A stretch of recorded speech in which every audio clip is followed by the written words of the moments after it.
Hello, this is Barbara Russell, and I just want to say thanks, moms, for teaching us silent lessons. You know, when you think about it, there are 7.6 billion people in the world, and yet each one of us can feel unique and special. And you think, how does that happen? Well, I think it's because God sent us moms. And you know, our moms make us feel loved and they tell us that we're special. But where we can really feel unique and special are by the silent lessons that they teach us by their examples. In my own life, let me tell you a few that my mother taught me silently by her example. Well, first of all, she taught me that it's never too late and you're never too old. I remember after she and dad had retired, she went back to school at the tiny little town of Broken Bow, Oklahoma, and got her GED.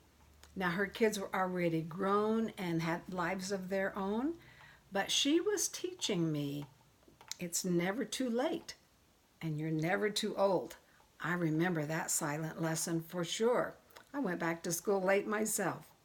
And secondly, another silent lesson that she taught me is that you can go through hell and not be bitter or broken.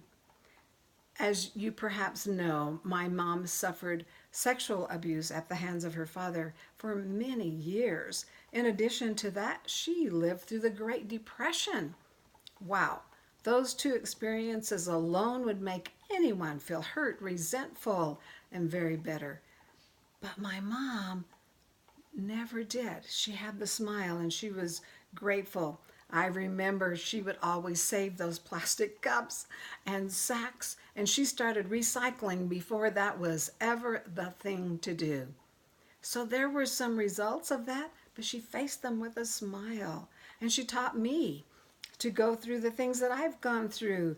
You know, I've had all of those surgeries on my legs, and all because of her example. I didn't turn bitter. I said, how am I going to handle this? What am I going to do? How will I make it better?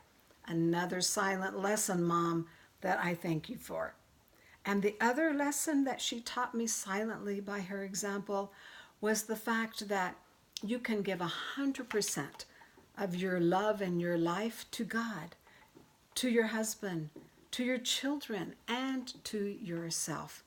And when you love much, there's more that grows out of that.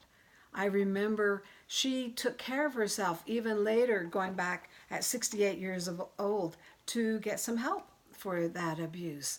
She was a pastor's wife. She ministered to the congregation, to her husband, to her two children.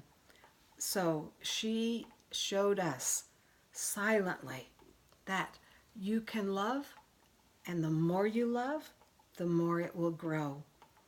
So I say thanks, moms, for those silent lessons. And I would ask you to think, what lessons have you learned and how have you incorporated that into your life on this Mother's Day?